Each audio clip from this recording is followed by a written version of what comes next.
Hello and welcome to Kitchen Table Talks. This is Sierra Merrill and I'm the host of this podcast.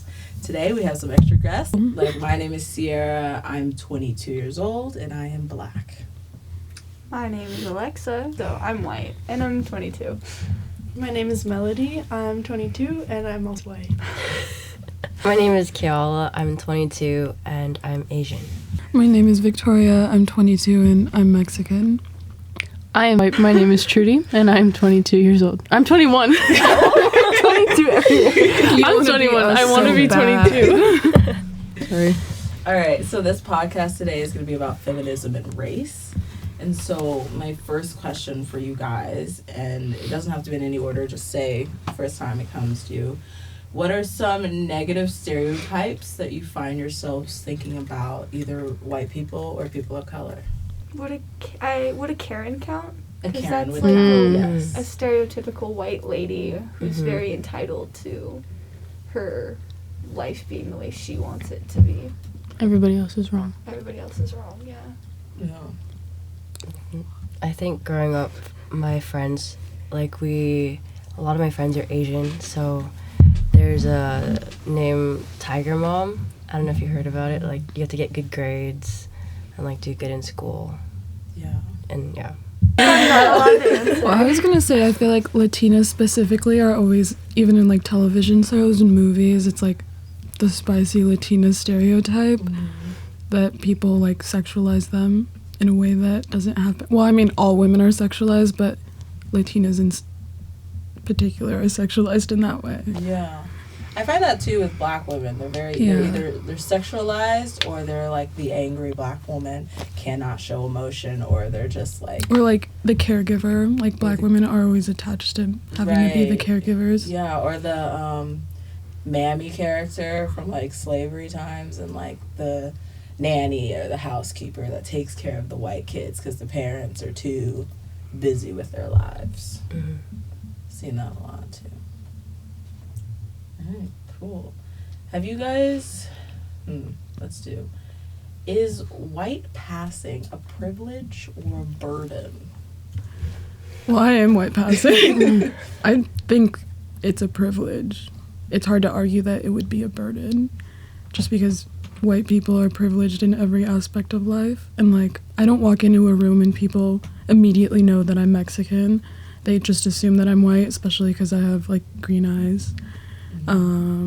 Yeah, and then you kind of get insight into what other white people think of people of color, because I've definitely been in places where people don't know that you're a minority, so they speak poorly about minorities thinking that you're going to agree, and you're like, oh no, actually my parents are brown. Yeah. And then they're like, oh, well, you're one of the good ones, so it's different. Yeah. Ooh, people are gross. Yeah. Thank you. People are gross. Now, have you felt like other Mexican or Hispanic people don't see you the same as them, or they treat you differently because you're white passing? Yeah, I think you definitely occupy this really weird gray space in both types of communities, because you're not white enough for the white people, but you're also not brown enough for your own place. And within Mexican communities specifically, if we want to talk about colorism, it's weird because it's kind of a double-edged sword. Mexicans really like when their babies are light-skinned.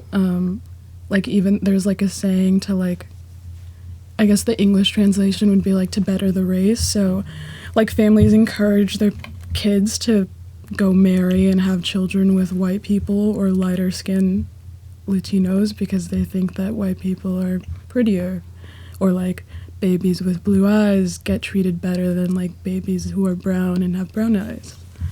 Mm-hmm. Damn. I did not know that. Yeah, when I was a kid, everyone would tell my mom, oh, your baby's so beautiful, we want her eyes. And my brother is brown eyes. Nobody would ever say that about him. Yeah. Damn. No. Anybody else want to comment? No. So, okay, let's start with this. Why, specifically the white people in the room, do you guys feel nervous speaking on this topic? Because we are white and we are given all we these are privileged and all that fun stuff, that we're talking about something we don't experience very much, and it's only like what we've seen, and it's not, it's like when you Or heard. yeah, or heard about, it's not something that we directly experience or like see in day-to-day life very much, because So we can't really relate to it. yeah. Do you find that if you're in a room full of people that are the same ethnicity or race as yourself, do you feel more comfortable or less comfortable? I feel like I don't really notice it much. I grew up in a pretty diverse area, I would say. And I don't know, I grew up alongside a lot of different ethnicities, so I feel like I don't notice it as much. But that's just my side. Yeah.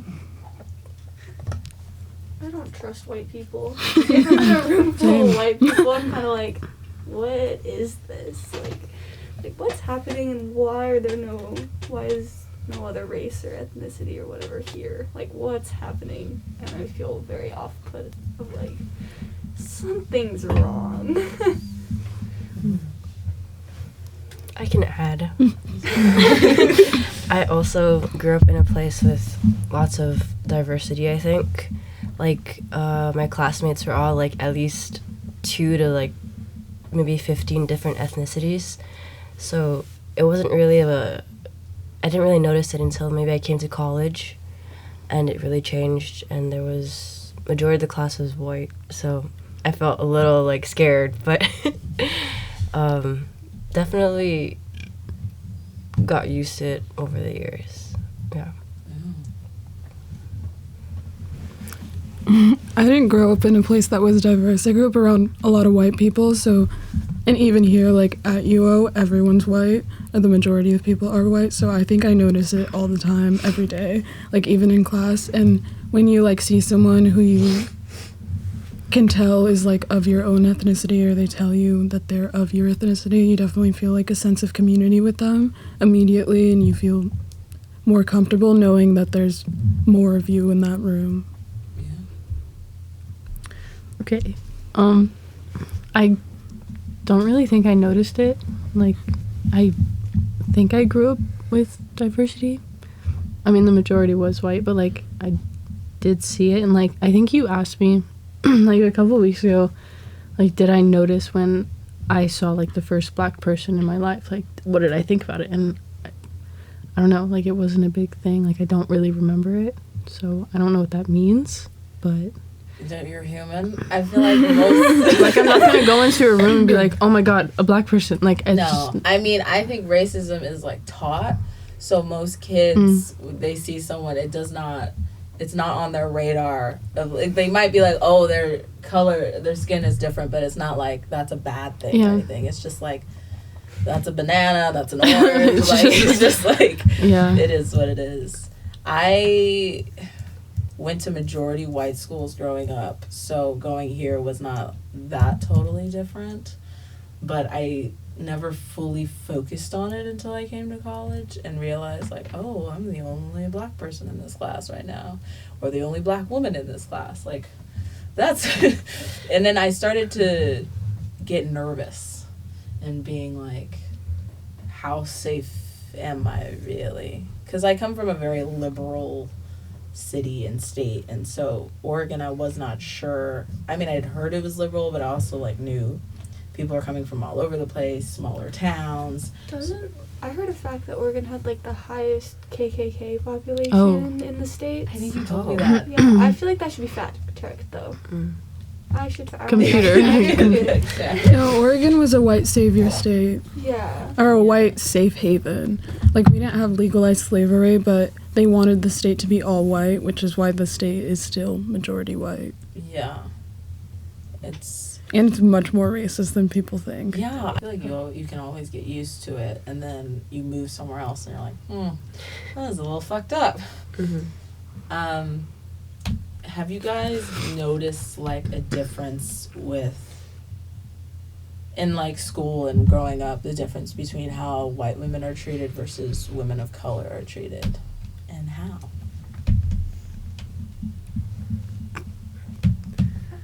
I'm still reading. I would say that white women in particular, or like white girls, are more encouraged to go to school, and their goals are more, I guess, seen as attainable in the eyes of like teachers and principals and stuff like that. Or at least like in my hometown, the like largest minority was Mexicans, and I don't think that Mexican girls in particular were supported. I think they would kind of just be off to the side. And then if you did well, it'd be like, oh, you're the exception, you're not the standard. Yeah. I think it's definitely there if you pay attention. Yeah, there was one that's definitely easy to sweep under the rug of, like, I'm personally white, so I had to, like, look for it. It wasn't something that was, like, super obvious for me because I wasn't the one experiencing it. Also, I can't find anything supporting me. They're saying Montana and things like that. So, I made up a fact. This isn't my experience, but my roommate is like a black woman studying to be, or she's pre-med, she wants to be a doctor.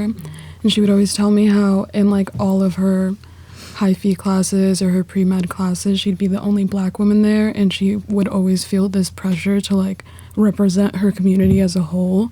So she would have to do well. And she always said that she had experiences where like people would be really surprised when they heard like her major and like what her goals were. Like it's almost as if we, like minority women in particular, aren't the faces of like higher professions. Like that's not who people expect to be doing stuff like that. So yeah. Do you guys feel comfortable talking about your race or racism issues and stuff with white people? It doesn't matter. It doesn't matter? Yeah, it's okay. No, I think white people get scared. And they get quiet. Are you saying the fear in our eyes? I think they get afraid, which I mean is understandable, I guess, but also I don't know, that's tough. It's nice to have people like listen to you, but it's also like, do you have anything to say? Yeah, I'm feeling I outed know. right now. Just because, No like, offense. like you said, like in the beginning, we don't experience yeah. it, so we have hard. nothing to say. And like, I'm trying to think of like Caitlin and Michaela. Like they've kind of told me some things, but like, my experiences are coming from the other people who are telling me. And it's So then, almost one of those where if I feel like I do have something to say, I feel like I'm trying to put my own spin on it, and I'm coming from like a privileged Yeah. place, so it's like not the same. And I'm like, oh, I also experienced that. Like, yeah, trying to one up, and I don't, in a way that I don't have a right to. exactly. Plus, I think that when white people don't speak on race, they think it's because they don't have one, because they think that white is the default. But you guys have experiences of race too, and like you can say from your own perspective what you think is going on. You know what I mean? It's true. These are true things. Yeah. And that all kind of relates back to how like the majority of white people don't notice race because it's not something that they have to think about in their daily life, because they think that like they're raceless, like that's the They're default. colorblind. Yeah. Well, thank you guys so much for coming on this podcast. This has been Kitchen Table Talks. Thank you for listening to this podcast about feminism and race, and we'll see you next time.